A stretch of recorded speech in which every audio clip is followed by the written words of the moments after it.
देख रहे हैं प्रोग्राम जमहूर।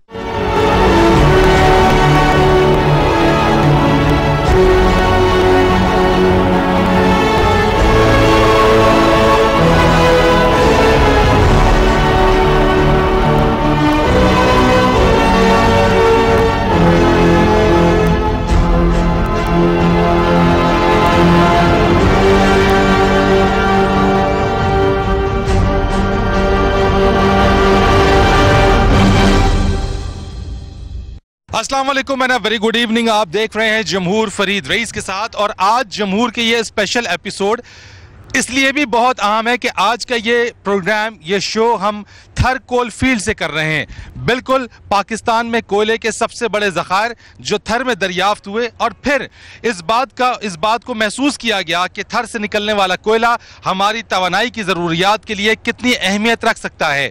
इस थर के कोयलों को हुकूमत सिंध ने 13 ब्लॉक्स में तकसीम किया है।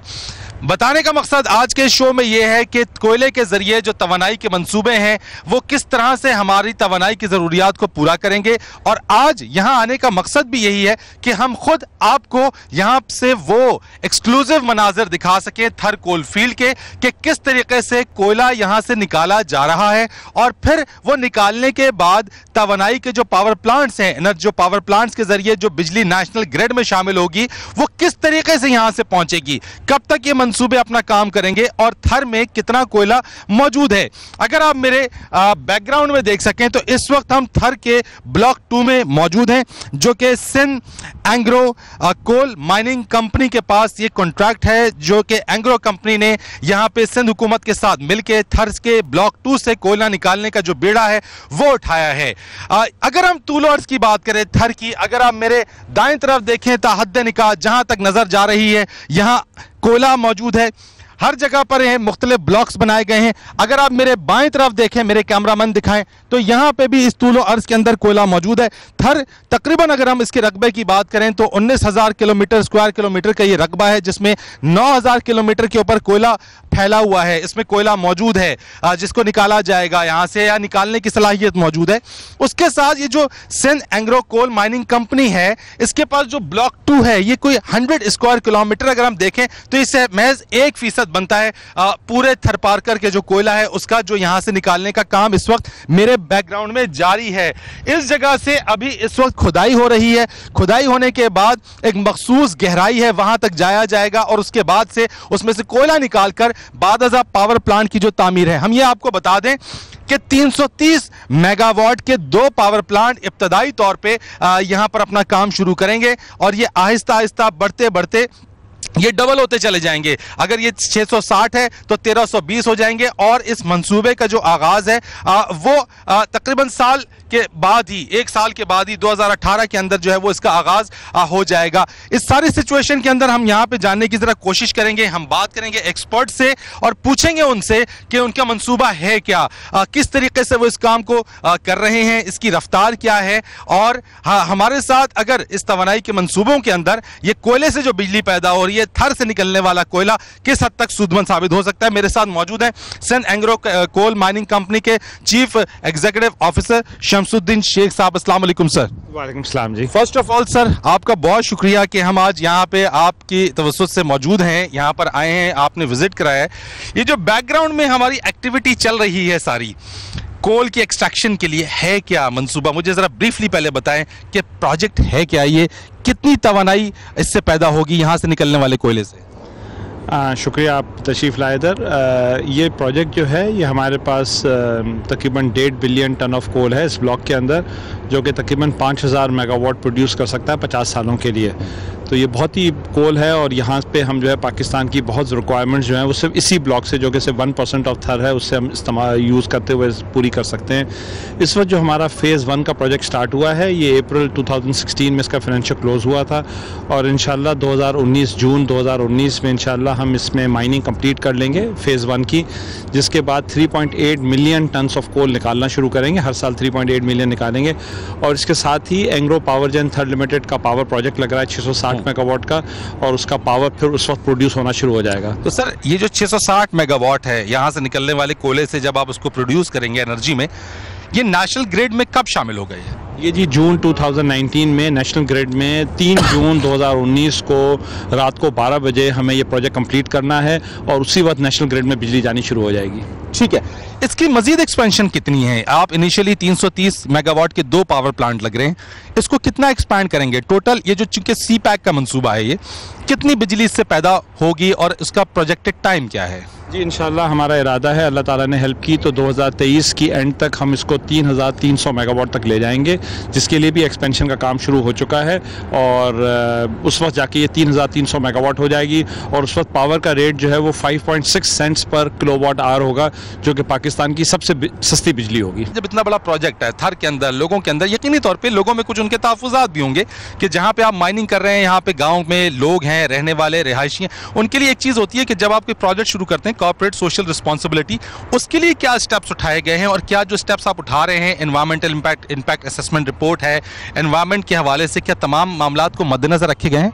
सबसे पहली बात है, ये जब कंपनी ने ये प्रोजेक्ट स्टार्ट किया था तो सबसे पहले एक फंडामेंटल रूल डिसाइड किया गया था कि यहाँ के लोग जो हैं कोयले के मालिक हैं और मालिक को मालिक की तरह ट्रीट करना चाहिए, मालिक को महकूम की तरह ट्रीट नहीं करना चाहिए। तो इस तरह जो भी इन लोगों के जो भी इशूज़ हैं, यानी अगर हम 18,000 एकड़ ज़मीन ले रहे हैं तो 2 गाँव कम से कम इसमें इन्वॉल्व हो जाते हैं, बहुत सारे लोगों की ज़िंदगी इधर इन्वॉल्व होती है, ज़मीनें इन्वॉल्व होती हैं। हर एक आदमी के लिए बाकायदगी से एक प्रोसेस बनाया गया है। यानी आप पहला गाँव को देखिए तो गाँव के अंदर जितने भी लोग हमारे रहते हैं, यहाँ पे बेचारे बहुत गरीब लोग रहते हैं, लेकिन चूंकि कोयले के ऊपर रहते हैं, कोयले के मालिक हैं, अल्लाह ताला ने इनकी लॉटरी निकाल दी है, तो इनके लिए एक बेहतरीन किस्म का एक विलेज बनाया जा रहा है, जहाँ पे हर कपल को 1200 गज के एक प्लॉट पे घर बना के दिया जा रहा है, जो सुबह को हमने आपको घर भी दिखाया, तो वो उस तरह का घर बना के दिया जा रहा है। यहाँ पे TCF के साथ मिलकर स्कूल बनाए जा रहे हैं, यहाँ पे इंडस हॉस्पिटल के साथ मिलकर इधर हॉस्पिटल बनाई जा रही है, यहाँ पे हर आदमी को नौकरी दी जा रही है, यहाँ पे एंटरप्रेन्योर्स बनाने की कोशिश की जा रही है, इनको कारोबार सिखाए जा रहे हैं कि आप कारोबार कीजिए। तो हर तरह से जो कोशिश की जा सकती है, ये न फ़कत उन लोगों के लिए जो कि हमारे 18,000 एकड़ में आते हैं, लेकिन आसपास जो हमारी सराउंडिंग कम्युनिटीज़ हैं, जैसे इस्लाम कोट का शहर है, इस्लाम कोट के शहर को हम SCCMC का शहर कहते हैं, ये हमारा गेटवे है। सर, आमतौर पे एक सवाल मैं आपसे करना चाहता हूँ कि वो लोग कहते हैं कि पूरी दुनिया के अंदर कोल फायर जो प्लांट्स हैं, उनको दुनिया जो है वो उससे पीछे हट रही है और दीगर रिन्यूएबल एनर्जी की तरफ आ रही है। पाकिस्तान के बारे में कहा जाता है कि जो कोल की चूँकि कार्बन एमिशन भी है, पोल्यूशन भी है, क्लाइमेट चेंज से भी पाकिस्तान अफेक्टेड है, क्या हम इसको ये हमारे पास हम जो इसके ऊपर कोल के ऊपर आए हैं, क्या यही एक हमारे पास ऑप्शन रह गया था? क्या हम दूसरी एनर्जी की तरफ नहीं जा सकते थे? देखिए, रिन्यूएबल एनर्जी बहुत अच्छी है और हमें बहुत उस पर मेहनत करनी चाहिए, लेकिन सबसे पहले आपको अपना बेस लोड देखना है, क्योंकि रिन्यूएबल एनर्जी सारा वक्त 24 घंटे 365 डेज़ अवेलेबल नहीं होती। तो आपको बेस लोड के लिए 24 घंटे चलाने के लिए आपको बेस लोड के लिए कुछ चीज़ चाहिए पाकिस्तान में, और ये दुनिया जहाँ में फॉसिल फ्यूल पे होता है, क्योंकि हाइड्रो भी आप देखिए, गर्मियों में हाइड्रो चलता है, सर्दियों में हाइड्रो चलता नहीं है, पानी होता नहीं है, तो इस वजह से आपको कोई ना कोई तो बेस लोड चाहिए। पाकिस्तान में as far as fossil fuels are concern सिर्फ कोयला ही अवेलेबल है। इसके अलावा हम 67% जो है अपनी बिजली फॉसिल फ्यूल पे बनाते हैं, लेकिन वो सारा का सारा हम इंपोर्ट करने लगे हैं, तो उसकी वजह से हमें बहुत ज़्यादा अपने पैसे खर्च करने पड़ते हैं। तो हम कोयले पे करना चाहते हैं, और ये कहना गलत है कि दुनिया कोयले से हट रही है। कोयले के पुराने प्लांट जो पुरानी टेक्नोलॉजी थी उससे हट रही है। तो अगर आप चाइना को देखिए, इंडिया को देखिए, तो यहाँ पर पुराने प्लांट्स जो लगे हुए थे उसको बंद किया जा रहा है। अगर आप हमें तो छोड़िए, जापान को देखिए, जब जापान में ये न्यूक्लियर का इंसिडेंट हुआ उसके बाद अब वो लोग भी तो 200 मेगावाट 2 लाख मेगावाट जो है वो कोयले पे लगा रहे हैं। हम जो प्लांट्स बना रहे हैं, जो प्लांट से बिजली पैदा होगी, क्या वो सफिशिएंट या स्टेट ऑफ द आर्ट या लेटेस्ट पावर प्लांट्स हैं, या हम उसी टेक्नोलॉजी पे हैं जो टेक्नोलॉजी मतरूक हो गई है? नहीं जी, हमने इस बात पे हमें ज़्यादा टाइम भी इस वजह से लगा कि हमारी गवर्नमेंट ऑफ पाकिस्तान से इसमें डिस्कशन हो रही थी। हम चाहते थे कि बेहतरीन टेक्नोलॉजी लेकर आएँ। तो उसके बाद जब गवर्नमेंट ऑफ पाकिस्तान ने कोयले पे एग्री किया और बहुत बहस और मुबाहिसे के बाद एग्री किया कि सिर्फ यूरोपियन और अमेरिकन टेक्नोलॉजी के बॉयलर लगाए जाएंगे यहाँ पे, तो हमारा बॉयलर जो है वो दुनिया का सबसे महंगे बॉयलर, जो कि GE, आपको पता है GE दुनिया की सबसे बड़ी कंपनी इन चीज़ों में, जनरल इलेक्ट्रिक के बॉयलर्स लगाए जा रहे हैं इधर। बहुत शुक्रिया शमसुद्दीन साहब कि आपने इतनी वैल्यूएबल इंफॉर्मेशन दी। इंशाल्लाह ताला फिर आपसे मजीद हम बात करते हैं, ज़रा सा कुछ दीगर और जो लोग हैं यहाँ पे उनसे भी बात करें, क्योंकि जिस तरीके से शमसुद्दीन साहब ने बताया कि ठीक है, लो क्वालिटी फ्यूल यहाँ पे कोल है, है, उसकी क्वालिटी कम है, लेकिन उसके लिए तमाम तर एनवायरमेंटल जो असेसमेंट है, जो क्वालिटी असेसमेंट है, जो ऑब्लिगेशंस हैं, जो रिक्वायरमेंट्स हैं, उनको पूरा किया जा रहा है। और यही वजह है कि उसी बुनियाद पे इस पे पैसा भी ज़्यादा खर्च किया जा रहा है, ताकि कार्बन जो एमिशन है, जो कि क्लाइमेट चेंज में या माहौलियाती आलूदगी में एक बड़ा इंपॉर्टेंट रोल अदा करती है, उसको कम से कम किया जाए। और पाकिस्तान में जो अल्लाह ताला ने कोयले की सूरत में एक ख़जाना दिया है पाकिस्तान को, उसको पाकिस्तान की तवानाई की ज़रूरियात को पूरा करने के लिए इससे इस वक्त ये कोशिशें हो रही हैं कि तवानाई के मंसूबों में कोयले के पावर प्लांट्स लगाए जाएं, ताकि मुल्क में बिजली की ज़रूरियात को पूरा किया जा सके। अगर आप मेरे पीछे देख सकते हैं तो ये एक्सकवेशन का काम जारी है, और बताया गया है कि हम ये खुद भी देखा यहाँ पे कि ये काम 24 घंटे चल रहा है, बगैर रुके चल रहा है। यहाँ पे इंजीनियर्स मौजूद हैं, और ख़ास तौर पे ना सिर्फ यहाँ पे लोकल जो थरीज हैं वो यहाँ पे इस काम में मौजूद हैं, बल्कि इनके साथ साथ जो चाइनीज़ इंजीनियर्स हैं, जो वर्कर्स हैं, वो भी यहाँ पर हैं। तो हम यहाँ पे हमारे साथ 2 चाइनीज़ वर्कर्स हैं जो काम कर रहे हैं, यहाँ पे चाइना से आए हुए हैं, और इनसे भी ज़रा हम बात करते हैं और जानने की कोशिश करते हैं, क्योंकि ये यहाँ पे शावल जो एक्सट्रैक्शन का काम है उसमें इंगेज्ड है। जी, hello and how are you? Hello, Assalamu alaikum. Walaikum assalam. So you speak some Urdu also. So okay, he is a guy, and you both are engaged in the excavation activity over here. He's our excavator operator leader. Okay, he is a leader. What is his name? Mo Yin. What he says? Mo Yin, his name is Mo Yin. Mo Yin. Okay, what does Mo Yin do? What is his responsibility in this Block 2 coal excavation? He have so many years excavator experience. Okay, so he has so many years of excavation experience. Any kind of, just ask him if he faced some kind of difficulty. What kind of difficulties is there in the excavation and in this mining? What kind of difficulties he face over here? 他说：“你觉得在矿上操作这个挖机最困难的是什么？”在我们这现在就是最困难就是挖这个比较坚硬的东西。What he says? He said the difficult thing is to load this hard material. It's very difficult. We wish you all the best, and we hope so that you are over here, and the Pakistan and China friendship longs, and the CPEC project, which is the key for the Pakistan and the China. Both these countries are working together to make this project successful. So we hope better, and we hope for the best to make this project, and especially this project, be a successful one. Yes, we want Adazia to work. Okay जी, thank you. जी Chinese workers थे जिनसे हमने बात की, और जानने के बाद इनके ख्यालात कुछ जानने की कोशिश की, जो इनकी ज़ुबान में थे। ट्रांसलेटर हमारे साथ थे। कोशिश हम ये करेंगे कुछ एक्सक्लूसिव मनाज़र आपको दिखाएं, और हम ज़रा जाएं इस डेप्थ के अंदर, इस ओपन पिट माइनिंग जो हो रही है वहाँ पे जाएं, और वहाँ से जाके भी आपको मनाज़र दिखाएं कि अंदर यहाँ से तो आपने देख लिया कि जो माइनिंग हो रही है, यहाँ से इसकी डंपिंग साइड बनाई गई है, जो मिट्टी यहाँ से निकल रही है उसको बैक साइड पे, इसकी पिछली साइड पे जो है डंपिंग कराई गई है। तो इस माइनिंग के प्रोजेक्ट को, इस चीज़ को किस तरीके से करेंगे, आगे चल के आपको हम दिखाएंगे।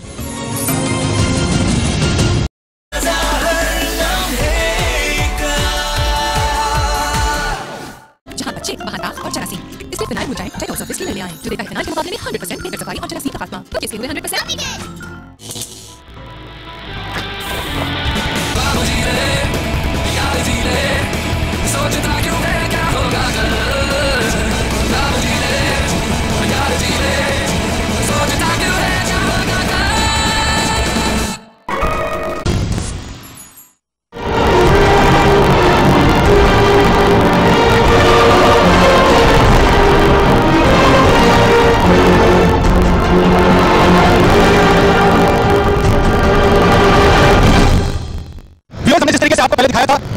जिस जगह से जो व्यू पॉइंट था थर कोल की माइनिंग का, और जहां से माइनिंग जहां पर की जा रही थी, अब इस जगह पर ये ना सिर्फ न्यूज़ का एजाज है, बल्कि हमारे इस प्रोग्राम जमहूर का भी एजाज है कि आज हम इस तारीखी मकाम के ऊपर थर की वो कोल फील्ड जहां से कोयला निकालने का अमल शुरू हो चुका है, जहां पर खुदाई की जा रही है, हम इस जगह पर मौजूद हैं। 64 मीटर्स, यानी कि अगर हम इसको फुट में कहें तो तकरीबन 200 फुट से ज़ायद की गहराई या खुदाई हो चुकी है, और हम आज इस जगह पर मौजूद हैं। ये वो एक्सक्लूसिव मनाजिर हैं जो आप सिर्फ हमारे इस शो में जमहूर फरीद रईस में देख रहे हैं। ये वो जगह है, ये वो माइन है, थर कोल ब्लॉक 2 है, जहां से कोयला निकाला जाएगा। इस जगह से हम जैसे पहले भी आपको बता चुके हैं कि तकरीबन 135 मीटर की खुदाई के बाद यहां से कोयला निकलने का अमल शुरू होगा। मेरे चारों तरफ आप देख रहे हैं कि यहाँ पे शॉवल्स लगे हुए हैं, यहाँ पे ट्रक्स हैं, ये शॉवल्स खुदाई कर रहे हैं और इनका एक टारगेट है 2019 में यहाँ से बिजली की पैदावार शुरू होगी और तब तक ये खुदाई का काम यहाँ से सिलसिला चलता रहेगा। और ये सिर्फ एक कान है, आपको ये बता दें कि ये एक्सक्लूसिव मनाजिर आप जो देख रहे हैं ओपन पिट माइनिंग कहलाती है। ये ओपन पिट है ये, और इसमें कानकुनी की जा रही है, यानी इसको मुख्तलिफ लेवल्स में खुदाई करते करते एक पिट बनाई जाती है और उसके अंदर से फिर कोयला निकाला जाएगा। मेरे साथ यहाँ पर जो माइनिंग प्रोडक्शन के इंचार्ज हैं इस वक्त के मेरे साथ मौजूद हैं चेतन कुमार, जो कि असिस्टेंट मैनेजर हैं माइनिंग के, और पूरी इस प्रोसेस को वो देख रहे हैं, पूरी प्रोसेस को मॉनिटर कर रहे हैं। और उनका एक एजाज़ ये भी है कि वो इस्लाम कोर्ट से ही हैं, जिसको इस्लाम कोर्ट को दरवाज़ा कहा जाता है इस थर कोल का, और वो यहीं पे इसी कंपनी में अपनी खदमात को सरंजाम दे रहे। मैं चेतन आपसे चाहूँगा ज़रा कि मेरे पास आए यहाँ पे और आज आपसे ज़रा इस पर बात कर सके। बहुत शुक्रिया, सबसे पहले आपका शुक्रिया कि आप यहाँ तक हमें लेकर आए। ये हमारे एक एजाज़ है कि हम आज इस माइन के ऊपर, एक ऐसे तारीख़ी मकाम के ऊपर, थर के इस कोयले की माइन पे खड़े हुए हैं, जहाँ से कुछ अरसे बाद यहीं से इसी माइन से कोयला निकलेगा और सी पैक में एनर्जी की ज़रूरियात को पूरा करेगा। ये ऑपरेशन कितना है, यानी 64 मीटर्स की तो खुदाई हो गई है, कितनी और खुदाई करनी है, कोयले तक रसाई हासिल हो जाएगी? अस्सलाम वालेकुम, मेरा नाम चेतन कुमार है, मैं थर से हूँ। और हमने ये जो काम स्टार्ट किया है माइनिंग ऑपरेशन का, जो चाइनीज़ कॉन्ट्रैक्टर के साथ वो 2016 अप्रैल से हमने स्टार्ट किया है, और 2019 में हम इंशाल्लाह ताला कोयले को पहुँच जाएंगे और बिजली को जो पैदा करना शुरू कर देंगे। तो हम जो यहाँ पर माइनिंग कर रहे हैं इसको हम कहते हैं ओपन पिट कोल माइनिंग। जो हम पिट बना रहे हैं, हमने पहले इनिशियल डिज़ाइन किया था कि जो माइन की लेंथ और विड्थ को, क्योंकि हमने जो फाइनल जहाँ पिट पे बॉटम पे पहुँचना है तो हमारा वहाँ पर लेंथ 600 मीटर का होगा, उससे हम कोयला निकालेंगे। तो इस वक्त जो हमारा कोयले का एज पर जियोटेक्निकल स्टडी के हिसाब से हमारा कोयला जो आ रहा है 135 के बाद हमारा कोयला स्टार्ट हो रहा है। अच्छा, ये तो 135 मीटर्स कितने फीट बनेगा चेतन, मैं आपसे जानना चाहता हूँ, यानी ये कितनी गहराई होगी? सर तकरीबन आप 450 फीट के बाद कहेंगे आपका कोयला आना शुरू हो जाएगा अप्रोक्सीमेटली। लेकिन जो हमारा ओरिजिनल कोल जो पावर प्लांट को देंगे जो वो हमारा 155 मीटर के बाद इनिशियल होगा जो पावर को जाएगा, और हमारी जो फाइनल डेप्थ होगी इस पिट की वो 195 मीटर के करीब होगी। उसके बाद हमारा कोई नीचे काम माइनिंग का नहीं है। ठीक है। तो इसको हम इस वक्त जो टोटल 16 बेंचेस बनाए हैं, जो स्टेप बना रहे हैं, टोटल हमारी 16 बेंचेस होंगी, और एक जो बेंचेस की हाइट है वो 12 मीटर की होगी, और जिसके उसके बाद फिर हम एक रास्ता देंगे, उसके बाद दूसरी बेंच बनाएंगे, फिर स्टेप बनाएंगे, फिर तीसरी बेंच, इस तरीके हम 16 स्टेप बना के कोयले को पहुंचेंगे। ठीक है, ये बड़ी काबिल जिक्र बात है कि हम आपको दिखाएं कि हमने आपको इससे पहले बताया था जो व्यू पॉइंट था जहां से हमने आपको ये माइन दिखा रहे थे। अगर मेरे कैमरामैन दिखाएं तो ये व्यू पॉइंट बिल्कुल मेरे सामने अगर आपको नजर आए तो वहां से हम इस पूरी कान के मंजर को टॉप व्यू में देख सकते हैं। लेकिन अब जैसे हमने आपको बताया कि ये एक्सक्लूसिव है, बिल्कुल एक्सक्लूसिव है। यहाँ पे इससे पहले आज तक ना कोई आया, ना किसी ने यहाँ से कवरेज की है, तो इस लिहाज से ये हमारा एजाज़ है। ये एक्सक्लूसिव मनाजिर हैं, एक्सक्लूसिव शो इसलिए भी है कि इस जगह से अगर हम बात कर रहे हैं कि शो कर रहे हैं तो ये फर्स्ट टाइम है कि हमारी रसाई यहाँ तक हुई है। चेतन कुमार से हम जरा मजीद और बात करते हैं। चेतन, एक चीज़ और, कितनी यहाँ पे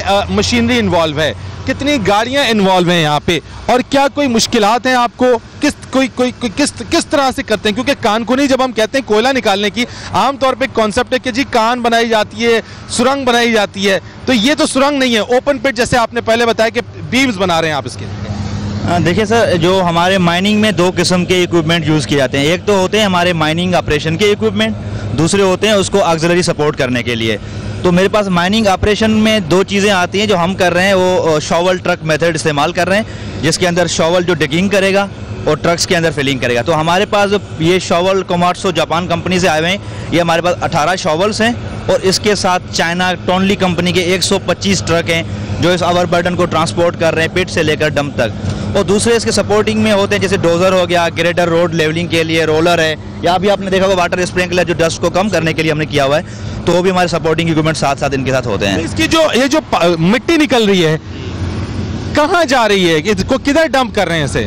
जो हमने इनिशियली प्लान किया, जो पहली पिट हमारी माइनिंग की होगी 3.5 ईयर के लिए, इस मट्टी को हमने बिल्कुल हमारे ईस्ट में एक एल शेप में वेस्ट डंप बनाया हुआ है। तो सारी सैंड को हम वहाँ पर मूव कर रहे हैं। मूव करने के बाद हमारा जब माइन को हम एडवांसमेंट करेंगे, उसके बाद हमारी वो आगे वाली मिट्टी पीछे कोयले वाली स्पेस में और रीडंप होना शुरू हो जाएगी उसके बाद।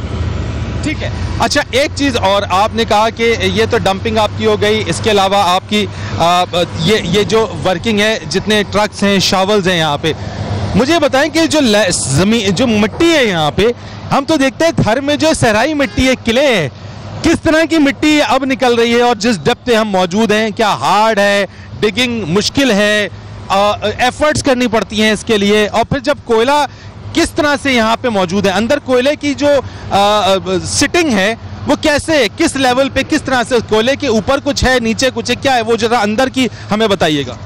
देखिए, जो जियोटेक्निकली थर के अंदर जो हमने स्टडी की है, उसमें ये है कि ऊपर 50 मीटर तक आपकी ड्यून सैंड है जो आपने टॉप पे देखी है। 50 मीटर के बाद हमारे पास थोड़ी कॉम्पैक्टेड यानी कि हार्ड लेवल की सैंड आ जाती है, और कॉम्पैक्टेड स्ट्रेटरा जियोलॉजिकल फॉर्मेशन हमारी चेंज होती है उसके 120 मीटर तक। और जो कोयले की आप बात कर रहे हैं, तो कोयले में देखें हमारे पास 11 मुख्तलिफ सीम्स हैं, कोल के लेयर्स हैं 11 टोटल। जो हमने कोयला निकालना है वो मौजूद हमारी एक कोल बड़ी सीम है जो अप्रोक्सीमेटली 26 मीटर उसकी गहराई है। तो उसके ऊपर छोटी छोटी लेयर्स हैं कोल की, बीच में फिर सैंड है, फिर लेयर्स इस तरीके। तो आपको पता है कि माइनिंग के अंदर कोई चीज़ मुश्किल नहीं होती है, सब कुछ किया जाता है, क्योंकि आपके पास डिफरेंट मेथड होते हैं कि आपको हार्ड सैंड किस तरह की निकालनी है, लूज किस तरह की निकालनी है। तो इंशाल्लाह ताला ज़रूर वो चीज़ कह सकते हैं कि आपको कुछ चेंजिंग मेथड लाने पड़ते हैं, लेकिन इस वक्त जो ये सैंड है ये हमारे लिए कुछ चैलेंज नहीं है, कोई इशू नहीं है। कोयले की सेडिमेंट्स हैं क्या, हम ये बात दुरुस्त है कि थर में जो कोयला है उसके ऊपर पहले सैंड है, फिर पानी है, फिर कोयला है, फिर क्या है? यानी सर देखें, मैं आपको जस्ट जनरल ब्रीफिंग दे दूं कि जो टोटल हमारा थर का कोल है उसके अंदर 3 वाटर के लेवल हैं। एक जो पहला वाटर लेवल आता है उसको हम कहते हैं कि ड्यून सैंड, जो गांव में लोग पानी पीते हैं कुआं बना के, और ये अप्रोक्सीमेटली 55 और 65 के बीच में इधर आ जाता है ना। 55 मीटर के बाद वो हमारा फर्स्ट लेवल से स्टार्ट होता है। दूसरा होता है हमारा 120 मीटर के करीब जो दूसरा वाटर लेवल है, उसको हम कहते हैं कोल फ्लोर एक्यूफर्स। और तीसरा हमारा है कोल के नीचे है, जो उसको कहते हैं कोल, जो रूफ अपना फ्लोर एक्यूफर कहते हैं, जो बहुत डीप में है। तो हमें उस तक नहीं जाना है, हमने 195 मीटर तक पहुंचना कि तीसरा एक्यूफर जो हमारा बहुत कोल से नीचे आता है, तो हमने उनको टच नहीं करना। तो कोल हमारे टॉप यानी कि फ्लोर और रूफ एक्यूफर के बीच में हमारा कोल मौजूद है। और हमारा कोल ऑलरेडी बताया कि आपको 48% मॉइस्चराइज है, तो हमें उसका भी कोई इशू नहीं है उसका। तो अंदाज़न ये जो ब्लॉक 2 है, कितना कोयला इसमें से प्रोड्यूस यानी है हमारे पास, क्या स्टडी की है कि ये कोयला टोटल कितना है इस ब्लॉक 2 के अंदर? थर के जो ब्लॉक 2 जिस माइन पे हम खड़े हुए हैं सर, जो थर कोल ब्लॉक 2 में टोटल थर के अंदर 175 बिलियन टन ऑफ कोल है, और हमारे को जो ब्लॉक दिया हुआ है इसके अंदर सिर्फ 2 बिलियन टन ऑफ कोल है। अगर आप इसको वर्डों और परसेंट में बात करें तो ये 1% से भी, वो भी आप समझे उससे भी कम पर हमारा कोयला है। और ये हमारा जो कोयला है इसका हम अप्रोक्सीमेटली, क्योंकि हम 2 बिलियन टन कोयला कभी माइनिंग के अंदर ओपन पिट में आप एक्सट्रैक्ट नहीं करेंगे, तो हमने डिज़ाइन किया कि जो हमने कहा जहाँ जो लो कोल सीम है हमने उनको छोड़ के बाकी कोयला हम 1.65 बिलियन टन हम कोल को निकालेंगे, जो पावर जनरेशन में काम पावर जनरेशन होगी। ये अंदाजन हम अप्रॉक्सीमेट ये बात दुरुस्त है कि अगले 50 साल तक इस कोयले को पावर एनर्जी के लिए यूज़ सर इंशाल्लाह इस 50 साल से ऊपर भी कर सकते हैं, क्योंकि हमारे पास इस जो कोल है 50 साल हमने प्लान किया है, और हमारे पास जो लीज़ है और इस मुताबिक जो हमारी स्टडी कहती है इंशाल्लाह ताला उस हिसाब से 50 year is not problem for us to generate. सिर्फ इस ब्लॉक 2 से, सिर्फ इस ब्लॉक 2 से जो हमारे पास ब्लॉक 2 अवेलेबल है। थर के कोल का 1% है, जो थर के कोल का बिल्कुल 1% है। आप उससे 1% से कम भी कह सकते हैं, क्योंकि 2 बिलियन टन ऑफ कोल है, तो अप्रोक्सीमेटली आप 1% तो कह सकते हैं। बिल्कुल ठीक है, बहुत शुक्रिया आपका। चेतन कुमार हमारे साथ थे, और जिस तरह से चेतन से हमने बात की, बड़ी डिटेल में गुफ्तगू की, क्योंकि यहाँ जो एक्टिविटी चल रही है चारों तरफ माइनिंग की, ट्रक्स चल रहे हैं, शॉवल्स चल रहे हैं, तो ये सिर्फ और सिर्फ इस ब्लॉक 2 के अंदर जितना कोयला मौजूद है वो अगले 50 साल से ज़ायद अरसे के लिए मुल्क में जो बिजली पैदा करने के लिए काफ़ी होगा। तो ये सिर्फ 1% है पूरे थर की, तो पूरे थर में जितना कोयला है उसका अंदाज़ा लगाना ज़्यादा मुश्किल नहीं है। तो ये हमारी कोशिश थी कि थर कोल के अंदर आके, यहाँ की कोल फील्ड के अंदर आके इस ओपन पिट माइन के अंदर से आपको यहाँ दिखा सके कि किस तरीके से माइनिंग हो रही है, मुल्क में तरक्की तेज़ी किस तरीके से हो रही है, एनर्जी की ज़रूरियात के लिए क्या इक़दाम उठाए जा रहे हैं, और ख़ास तौर पे CPEC मंसूबे के अंदर जो तवानाई की ज़रूरियात हैं, जो कोयले के हवाले से और थर के कोयले के हवाले से कोशिश हमारी यही है कि हम आज यहाँ पर थर से आपको वो मनाजिर अपने कैमरे की आंख से दिखा सके, ताकि आप खुद भी देख सकें कि यहाँ काम कैसे चल रहा है। यहाँ से हम आपको लिए चलेंगे, क्योंकि जब यहाँ से माइनिंग होगी, कोयला निकलना शुरू होगा, तो फिर वो पावर प्लांट में जाएगा। पावर प्लांट में जनरेशन होगी, 2 पावर प्लांट इब्तदाई तौर पर लगाए जाएंगे 330 मेगावाट के। तो यहाँ से अब हम चलते हैं और आपको लिए चलते हैं उस पावर पार्क में, जहाँ पर कोयला जब यहाँ से निकलना शुरू होगा तो फिर उस पावर प्लांट में जाएगा और वहाँ से बिजली की पैदावार शुरू होगी।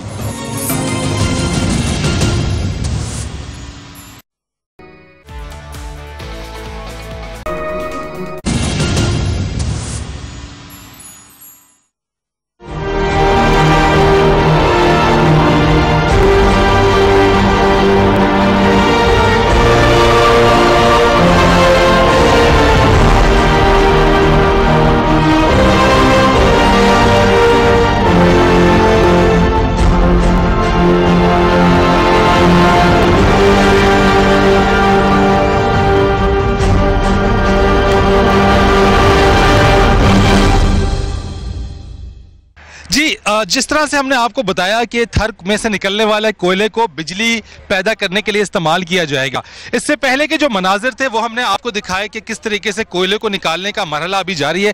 लेकिन एट द एंड ये जो कोयला आएगा, उस कोयले से बिजली पैदा की जाएगी, और यही वजह है कि अब हम उस पावर पार्क में आए जहाँ पे एंग्रो कंपनी का जो पावर पार्क है, पावर प्लांट है, वो यहाँ पे तैयार किया जा रहा है। अगर आप मेरे अकब में देख सकते हैं कि ये वो चिमनी है पावर प्लांट की, जिसको सबसे पहले जिसका आगाज़ किया गया, ये पूरी कंस्ट्रक्शन इसी पावर प्लांट की हो रही है। तो अगर हम ये कहें कि Sindh Engro coal mining company का ये पहला पावर प्लांट थर में बनने जा रहा है, तो बिल्कुल गलत ना होगा। और यहाँ पे ये पावर प्लांट जून 2019 के अंदर अपनी जो पावर प्रोडक्शन है, जो 330 मेगावाट के इब्तदाई तौर पे 2 पावर प्लांट लगेंगे, ये उन्हीं की तामीर की एक कड़ी है, जो कि आप इस वक्त देख सकते हैं। इस चिमनी की हाइट 80 मीटर बताई जा रही है इस वक्त, लेकिन इस जो चिमनी बनाई जाएगी इसकी, जहां से जिसके बारे में बुनियादी तौर पे जो कंसर्न्स हैं, जो कार्बन एमिशंस हैं, जो माहिरीन है उनका ये कहना है कि ये जो चिमनी है, इसको जो स्टैंडर्ड्स हैं वो 110 मीटर है, लेकिन इस माहौलियात पर ज़्यादा मनफी असर ना पड़े, उसको मजीद बेहतर बनाने के लिए जो उसकी एमिशंस हैं, जो धुआं उसमें से निकलेगा, उसको मजीद महफूज बनाने के लिए, माहौल दोस्त बनाने के लिए इस चिमनी की जो हाइट है, जो ऊंचाई है, वो 110 के बजाय 170 से 180 मीटर की जाएगी, ताकि माहौल को कम से कम नुकसान पहुंच सके। तो ये वो पूरा पावर पार्क है जिसका आगाज इसके बनने से हो गया, और मुस्तकबिल करीब के अंदर ये पूरा एक पावर पार्क बन जाएगा, जहां पे मुख्तलिफ और कंपनीज के जो कोयले से बिजली पैदा करने में दिलचस्पी रखती होंगी, वो अपने पावर प्लांट्स यहाँ पे लगा सकती होंगी, लगा सकने में उनको इजाजत होगी, और वो लगाएंगे यहाँ पे मुस्तकबिल में, जैसे जैसे तवानाई की जरूरियात कोयले से अगर ये महसूस की जाएगी, और उसके बढ़ने के बाद ये पावर प्लांट्स यहाँ पे लगाए जाएंगे। मेरे साथ इस वक्त कुछ एनवायरमेंटल एक्सपर्ट्स हैं, उनसे भी जरा बात करते हैं और उनसे जरा जानने की कोशिश करेंगे कि ये जो कोयले से बिजली पैदा करने का इकदाम जो उठाया जा रहा है, अगर यहाँ पर है तो किस हद तक सूदमंद है, और क्या वो इससे मुतमईन है कि हाँ, ये जो थर से कोयला निकल रहा है उससे जो बिजली पैदा की जा रही है और माहौलियात के तमाम तर जो स्टैंडर्ड्स हैं उसको मद्देनजर रखते हुए ये काम किया जा रहा है, क्या वो उस बात से मुतमईन नजर आते हैं? मेरे साथ मौजूद हैं रायना सईद खान साहबा। थर में ये पावर प्लांट लग रहा है, जो कि कभी हम सोच नहीं सकते थे। कोयला निकलने का मरहला हमने देखा कि वो निकलेगा और उसके बाद इस जगह पर आके बिजली पैदा होगी। क्या कंसर्न है, क्या कोयले के हवाले से बड़े तहफ़्फ़ुज़ात हैं? हमने जब बात की है तो यहाँ पे बताया गया है कि तमाम तर एनवायरमेंटल असेसमेंट की गई है, उसके इम्पैक्ट को रखा गया और कम से कम माहौल को नुकसान हो। उसके बावजूद आप समझती हैं कि क्या वाकई पाकिस्तान को कोयले से बिजली पैदा करनी चाहिए? देखें जी, ग्लोबली आप ट्रेंड देखें तो कोयला हैज़ पीक्ड, जो कहते हैं ना, अपनी वो लिमिट, अपर लिमिट तक पहुंच गया और अब वो डिक्लाइन में है। और इसके बहुत ज़्यादा रीजंस हैं कि अल्टरनेटिव एनर्जी बहुत अब सस्ती होती जा रही है दिन ब दिन, सोलर, विंड, और ऑल्सो जैसे चाइना के शहरों में बहुत ज़्यादा एयर पोल्यूशन की प्रॉब्लम है। शंघाई में, बीजिंग में बिल्कुल ऐसी वो एयर पोल्यूशन है कि आप घर से निकल नहीं सकते, ऐसे दिन होते हैं जो मुकर्रर दिन होते हैं। तो वहाँ में उनके तो खैर थी ऑलमोस्ट 70% उनकी जो थी मिक्स एनर्जी मिक्स कोयले से थी, तो वो अब वो गिर रही है बिकॉज वो अपने पुराने प्लांट्स को तोड़ेंगे। तो खैर it's new technology, German technology. और ये जिस तरीके से हमने यहाँ पे बात की है कि जो चिमनी है जिसमें से एमिशन होगी, क्योंकि कार्बन एमिशन ही हमारा सबसे इंपॉर्टेंट जो क्वेश्चन है एनवायरमेंट के हवाले से, तो ये जो चिमनी है, कहा यह गया है कि 110 मीटर उसकी हाइट होनी चाहिए, लेकिन हम इसको 170 मीटर 180 मीटर बना रहे हैं। तो उस वक्त वहाँ पे ऑक्सीजन लेवल और कम होगा, तो इतना एनवायरमेंट को नुकसान नहीं पहुंचाएगा, स्मॉग नहीं होगा, पोल्यूशन उतनी नहीं होगी। नहीं जी, देखें ये 110 हो या 180 हो, ये जा रही हैं ग्रीन हाउस गैसेज हैं और ये जाएंगी ही एटमॉस्फेयर में। तो हम कंट्रीब्यूट करें ग्लोबली, और जो हम कहते हैं कि हम लो एमिशन कंट्री है तो हमें गुंजाइश है। बात ये जो हमें साइंसदान कह रहे हैं, जो पेरिस में एग्रीमेंट हुई है 2016 में दिसंबर में, सारे मुल्क उधर के लीडर्स पहुंचे थे और पाकिस्तान के भी, नवाज शरीफ भी गए थे, हम भी गए थे, हमने भी ये रेटिफाई किया है एग्रीमेंट को, पेरिस एग्रीमेंट। तो उसमें ये कि अब हर मुल्क ने अपनी अटमोस्ट करना है अपने एमिशंस काटने के लिए। ठीक है, आपने बिल्कुल कहा कि ये सारी चीजें, आपकी रिजर्वेशन अपनी जगह पर है। बहुत शुक्रिया आपका रायना कि आपने अपनी एक्सपर्ट्स ओपिनियन दिए, और जिस तरीके से रायना ने कहा कि अगर ये टेक्नोलॉजी, ये काम आज से 20 साल पहले कर लिया जाता तो बहुत बेहतर होता, इस चीज को हम मजीद एक्सप्लॉइट कर सकते थे, लेकिन अब अगर ये हम करने जा रहे हैं तो शायद ये इतना वायबल ना हो। एक और हमारे साथ एक्सपर्ट हैं और उनसे हम बात करने की कोशिश करेंगे जरा कि वो इस बारे में क्या राय रखती हैं, और इसी सारी चीज के अंदर, क्योंकि जो ग्रीन हाउस गैसेज हैं, कार्बन एमिशंस हैं, अगर पूरी दुनिया के अंदर अगर हम देखें क्लाइमेटिक चेंज के हवाले से, एक तरफ पाकिस्तान की तवानाई की जरूरियात हैं तो दूसरी तरफ माहौलियात हैं। मोमी इस वक्त हमारे साथ हैं, मोमी सलीम है, उनसे हम बात करते हैं, एनवायरमेंटल एक्सपर्ट हैं, HBS के साथ मौजूद हैं। और there is no planet B, जो एक कॉन्सेप्ट है कि कोई दूसरा प्लैनेट नहीं होगा, कोई और जगह नहीं होगी हमारे लिए रहने के लिए, यही वो प्लैनेट है जहां पर हम रह के अपने इसी प्लैनेट को, इसी ज़मीन को हम अच्छा कर सकते हैं, इसको मजीद बेहतर बना सकते हैं। अस्सलाम वालेकुम मोमी, हम यहाँ पर मौजूद हैं इस जगह पे, और ये वो एक आइकॉनिक पावर प्लांट है। कभी हम तवक्को कर नहीं सकते थे कि थर की सरजमीन के ऊपर, थर की सहरा के अंदर जो है वो इस तरह का पावर प्लांट की तामीर होगी, लेकिन हमने देखा कोयला निकला यहाँ से, और कोयला निकलने के बाद अब ये पावर प्लांट का काम भी शुरू हो गया, जो कि 2 इनिशियल पावर प्लांट लगेंगे। क्या रिजर्वेशंस हैं, क्योंकि हम यही कहते हैं कि चूंकि एक CPEC का मंसूबा है, पाकिस्तान के अंदर कॉरिडोर बन रहा है, एनर्जी की ज़रूरियात हैं, तवानाई पाकिस्तान में कम है, उनको पूरा करने के लिए हम मुख्तलिफ रिसोर्सेज को इस्तेमाल कर रहे हैं, तो अगर कोयले को इस्तेमाल कर लिया तो उसमें क्या मुज़ायका है? देखिए Farid, thank you first having me here. देखिए मसला ये है, मसला सिर्फ इसका नहीं है कि हमें एनर्जी ज़रूरत है, लेकिन हमें ग्लोबली, क्योंकि इस ग्लोबल विलेज का हम हिस्सा हैं, तो हमें बहुत ज़रूरत है कि वहाँ पे जो भी पॉलिसी हम जिसको साइन करके आते हैं, जिन ट्रीटीज़ को साइन करके आते हैं, उनको हम ट्रांसलेट करें लोकल लेवल पे। अब हमने इंटरनेशनली जो एक हवा चल पड़ी है, क्योंकि क्लाइमेट चेंज हो रहा है, और एक हवा चल पड़ी है कि हमें रिन्यूएबल्स के ऊपर जाना है, हमें माहौल दोस्त जो है एनर्जी उसके ऊपर जाना है, तो उस लिहाज से तो कोल बिल्कुल माहौल दोस्त नहीं है। लेकिन इससे पहले कोल से हमारा कोई प्लांट है भी नहीं। अगर स्टार्ट हम ले लेते हैं, यानी एक छोटा सा परसेंटेज कोल से हम इस्तेमाल कर लें, तो क्या हो जाएगा? यानी हम उसके अंदर कोई बहुत बड़ा इंपैक्ट डालेंगे या बहुत ज़्यादा? क्योंकि दुनिया के दीगर ममालिक तो इससे कई गुना ज़्यादा कार्बन एमिशन फ्यूल की कोल फ्यूल की फॉर्म में कर रहे हैं वो। अब आपकी बात बिल्कुल सही है, मतलब लेकिन यहाँ पे कोई मुकाबले की एक वो सूरत नहीं है कि क्योंकि वेस्ट ने भी लगाया तो हम भी हिस्टोरिक रिस्पॉन्सिबिलिटी जो हमारी नहीं है तो हम ये मिस्टेक रिपीट करें, ऐसा नहीं होना चाहिए। हमारे पास एक अच्छा मौका है कि हम अच्छा स्टार्ट लें। रिन्यूएबल की बहुत ज़्यादा पोटेंशियल है इस मुल्क में।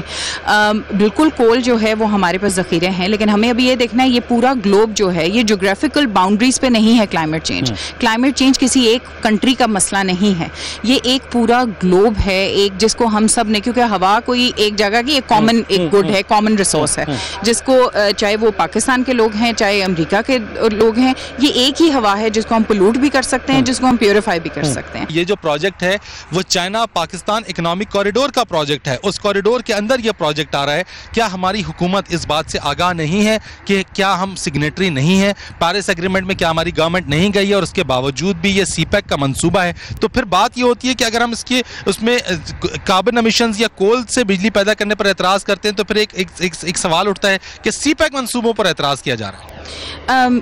खैर अगर देखा जाए तो CPEC में सोलर भी लग रहा है, ठीक है, आप चॉइसेस क्या लेते हैं, दैट मैटर्स। मतलब इट्स नॉट अबाउट कोई डेवलपमेंट के खिलाफ नहीं है, हमारा मुल्क है, हमें इसको डेवलप करना है, लेकिन डेवलपमेंट के लिए आप रास्ता ये भी है, वो भी है, और भी बहुत से रास्ते हैं। तो आप कौन सा रास्ता ऐसा अपनाते हैं जो आपके लोगों के लिए बेहतरी की तरफ जा सकता है। नो डाउट जो काम हो रहा है इस वक्त बिल्कुल थर के लोगों के लिए डेवलपमेंट आ रही है, ऐसा नहीं है, लेकिन वो डेवलपमेंट के साथ साथ उनके लिए क्या और इश्यूज ला रही है वो भी देखने की ज़रूरत है, क्योंकि हम इग्नोर नहीं कर सकते हैं। देखिए हेल्थ इश्यूज़ है, ह्यूमन कैपिटल जो है ना वो इकोनॉमिक डेवलपमेंट में कंट्री की बड़ा काम देता है, और ह्यूमन डेवलपमेंट ज़्यादातर एजुकेशन और हेल्थ से बनता है। एक बंदा हेल्दी होगा, उसकी एजुकेशन अच्छी होगी, वो इकोनॉमिक डेवलपमेंट में अपनी स्किल से हिस्सा डाल सकेगा। तो आई थिंक उसकी ज़रूरत है कि हम किस तरह से अपनी ह्यूमन कैपिटल में इन्वेस्ट करें, हम सही माहौल दोस्त एनर्जी लगाएं, और बहुत से ऐसे मंसूबे जो हमें ग्लोबली क्योंकि देखें CDM एक फाइनेंस है जो क्लाइमेट का है, हम उसको इसके साथ टैप कर सकते हैं, दिखा के जी देखें हमारे पास इतने रिजर्व्स पड़े थे, हमने उनको टैप नहीं किया, दुनिया के दूसरे बड़े रिजर्व्स हैं। तो देखें आप किस चीज़ को कैसे पोर्ट्रे करते हैं, दैट मैटर्स। ठीक है, बहुत शुक्रिया आपका मोमी for being with me over here. और आज जिस तरीके से हमने आपको दिखाने की कोशिश की है, ये एक आइकॉनिक लैंडमार्क है। बिल्कुल अगर हम कहें कि थर की तारीख के अंदर ये एक हिस्ट्री होगी, एक तारीख होगी, तो गलत बिल्कुल भी नहीं होगा।